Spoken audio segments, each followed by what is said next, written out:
മാവ് കലക്കി സുട്ടൊരു ദോശ കൊതിച്ചു നിന്നാൽ മതിച്ചു വന്ന് ചിരിച്ചു കാട്ടണ ദോശ പല പലതരമാണ്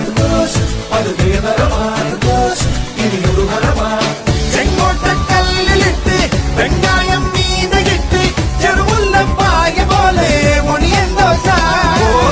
എല്ലോളം എണ്ണ കിട്ട് വെണ്ടോളം വെണ്ണ കിട്ട് കടലാസിൻ വണ്ണമോടെ കിടിലൻ ദോശ അങ്ങനത്തെ നൊടിയിൽ അടുപ്പ തടുക്കി സുടുസുട അടുക്കൽ പകിടും വിടുപ്പ് കുടിക്കും വെടിക്കും ദോശ ദോശയ്ക്കൊറുമ്മ ഗമ്മത്ത് ഗമ്മത്ത് ഗമ്മത്ത് ആണ് ഗമ്മത്ത് ഗമ്മത്ത് ഗമ്മത്ത് ഗമ്മത്ത് ആണ് ഗമ്മത്ത് ദോശ നല്ലൊരു ദോശ വേണം ദോശ തിന്നാൻ ആശയുണ്ടോ